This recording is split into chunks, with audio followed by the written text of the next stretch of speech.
bienvenue à ma nouvelle vie en Christ.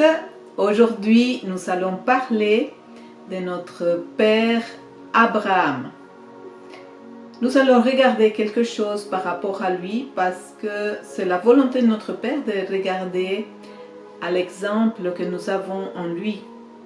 Et nous allons parler de pourquoi Dieu a demandé à Abraham, parce qu'il n'était pas encore Abraham, à sortir de sa tente. Soyez bienvenus et à tout de suite.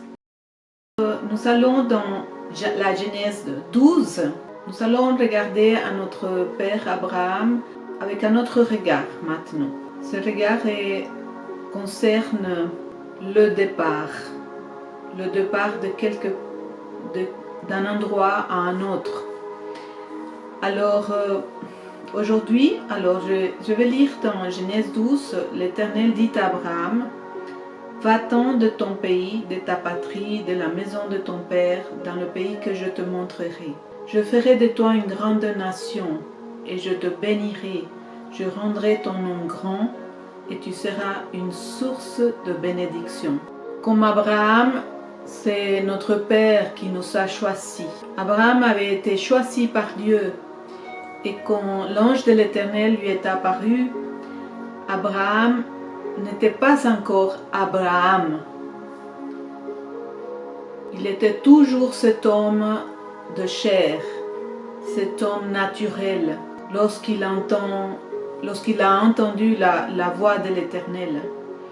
Et la parole nous dit que Abraham a entendu et il a obéi. Il a obéi à ce que le Seigneur lui disait. La parole nous dit qu'il est parti, il était âgé de 75 ans et il était parti avec sa femme, son père, son neveu Lot, avec ses serviteurs et toutes ses possessions, pour un endroit qu'il ne connaissait pas du tout. Il a juste obéi, donc il ne voyait rien à ce moment-là. Il ne savait pas où il allait. Il savait seulement que l'ange de l'Éternel lui avait parlé et il avait décidé d'obéir. Il a dû prendre une décision. Abraham n'était pas en train d'essayer, il a pris une décision. Et pourquoi cela est important? Parce que parfois nous avons des situations devant nous, des circonstances où le Seigneur nous donne une parole et nous ne prenons pas de décision de lui obéir, nous voulons essayer et ça ne marche pas. Le Seigneur veut qu'on lui fasse confiance et pour ça il faut prendre une décision de lui obéir. Parfois ce qu'il nous dit ne fait pas de sens pour nous, mais pour lui qui voit tout et qui nous annonce la fin depuis le commencement, tout est clair. Et c'est là où c'est nous qui décidons de faire confiance à Dieu. Alors, il y a un début à tout, il y a un départ à tout. Mais s'il y a un départ, il y a aussi un lieu d'arrivée. Il y a aussi un résultat. Et cela nous amène à comprendre que ce que nous sommes en train de faire dans cet aujourd'hui qui nous appartient est en train de construire notre futur. Alors, qu'est-ce que toi tu as décidé? Parce que si notre Père t'a parlé, il t'a montré quelque chose, qu'est-ce que tu as décidé? Est-ce que tu as décidé de lui obéir? Cela veut dire que tu ne marcheras plus par ce que tu vois au niveau des circonstances, au niveau des situations, par ce que tu peux ressentir au niveau de tes sens. Cela veut dire que si tu as décidé d'obéir et de croire à l'Éternel, cela veut dire que tu vas marcher par la foi. Et la foi en ce qu'il a dit, parce que tu ne vois pas encore ce qu'il a dit. Et tu ne le vois pas au niveau de la terre. Donc, il faut prendre une décision par rapport à ça. Mais la décision que tu prennes aujourd'hui, cela aura des conséquences. C'est ça qui va déterminer ton futur.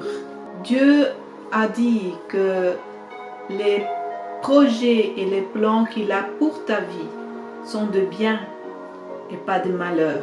À maintes fois, il nous dit qu'il veut notre bien, qu'il prend soin de nous. Dans Matthieu 6, 33, il dit « Cherchez d'abord le royaume des cieux et sa justice ». Donc, ses manières de faire.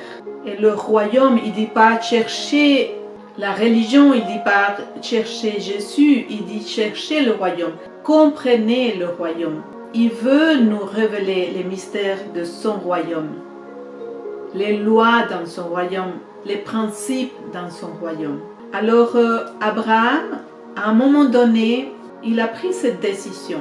Alors qu'il ne voyait rien, il est parti pour un endroit qu'il ne connaissait pas du tout. Il a décidé, Abraham, d'obéir l'Éternel. Et par la suite, alors qu'il avait déjà commencé son chemin, à un moment donné, si nous allons dans la Genèse chapitre 15, verset 5, il est écrit ceci, que l'Éternel, l'ange de l'Éternel est venu lui demander d'aller dehors de sa tente. Qu'est-ce que cela veut dire? Nous avons tous un départ, une situation précise. La situation d'Abraham à ce moment-là était que sa femme était stérile. Il avait Lot, son neveu, qui n'avait plus de père. Et c'est pourquoi Lot était avec lui. Le père d'Abraham était déjà mort. Et l'Éternel lui avait dit, va-t'en de ta maison, de ta patrie. Oublie, laisse derrière tout ce que tu connais. Je veux que tu ne regardes plus au passé parce que ce que je te montrerai n'a rien à voir avec ton passé. Et il lui a dit, je ferai de toi une grande nation et je rendrai ton nom grand. Alors que Abraham n'était pas connu du tout et il ne pouvait même pas avoir une descendance. Pas au niveau naturel. Mais Abraham, à ce moment-là, avait pris la décision d'obéir l'Éternel, de croire à ce qu'il lui disait et il est parti. Et donc, dans ce chemin qu'il a entrepris, à un moment donné, l'ange de l'Éternel vient lui dire, sors de ta tente. Pourquoi? Parce que dans ce processus de foi, Abraham pensait qu'il ne pouvait pas avoir d'enfant. Il était focalisé, c'est notre tendance en nous tous, dans notre nature humaine, de regarder aux choses qui nous manquent, aux choses qui ne vont pas. Et c'était le cas d'Abraham et de Sarah aussi. Parce qu'ils voyaient leur corps qui devenait âgé et que le corps de Sarah ne pouvait pas enfanter. Et ils s'étaient focalisés là-dedans. Et ils ne savaient pas comment faire. Et l'ange de l'Éternel vient leur donner encore une fois le moyen de fortifier leur foi en ce que Dieu avait déjà dit. Et leur rappeler la promesse de l'Éternel. Alors l'ange est venu, lui dit, l'a conduit dehors. Et il lui a dit, regarde vers le ciel.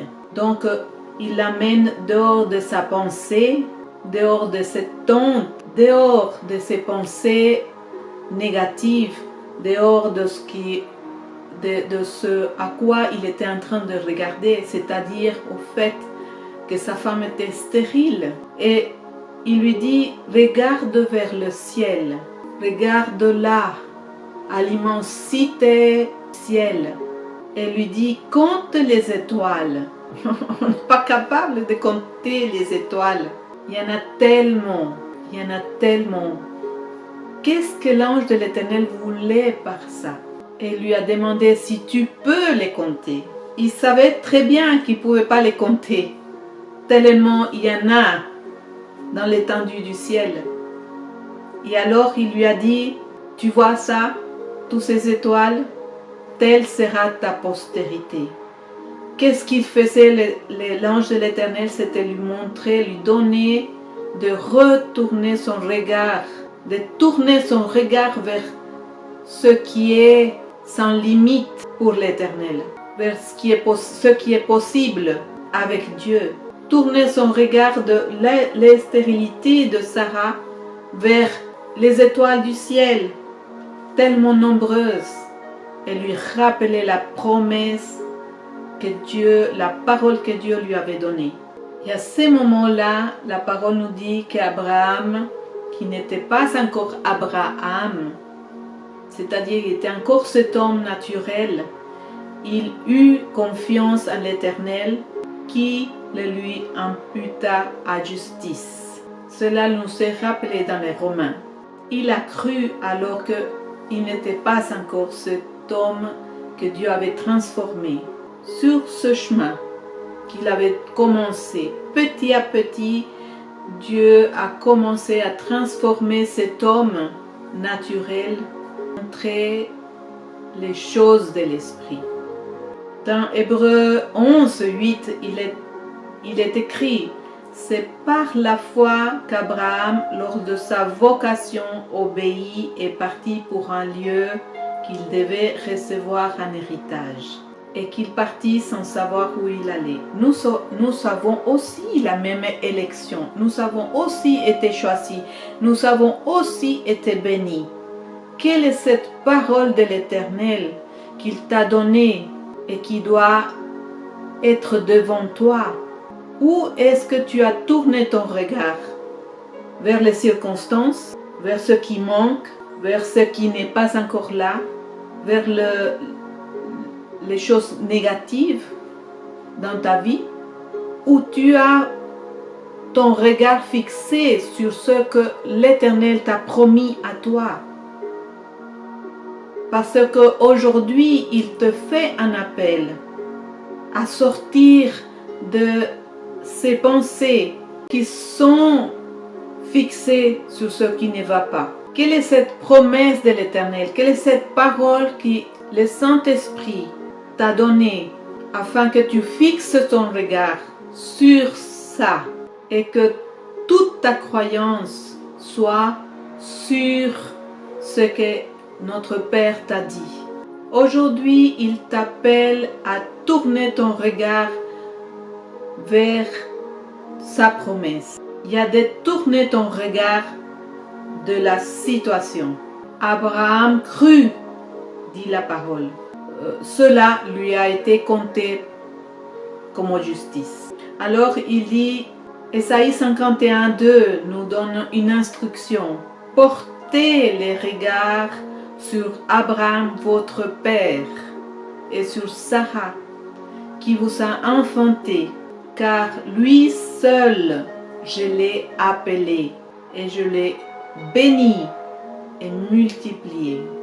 Notre Père nous donne aujourd'hui une instruction de porter notre regard sur Jésus, qui est sa parole, et sur notre Père Abraham, car nous voyons que la promesse s'est accomplie pour notre Père Abraham, car il est le Père d'une multitude de nations. Il nous dit qu'il nous a bénis pour que nous soyons la lumière et le sel dans ce monde. Alors nous le sommes, mais nous sommes les premiers à le croire pour qu'on puisse le vivre. Je souhaite de tout mon cœur qu'aujourd'hui tu puisses être fortifié par cette parole et que tu puisses à nouveau fixer ton regard sur la promesse et mettre toute ta confiance en elle, parce que la parole de Dieu a accompli toute sa volonté. Jésus est assis à la droite de Dieu notre Père, parce qu'il a accompli toute sa volonté. Soyez bénis.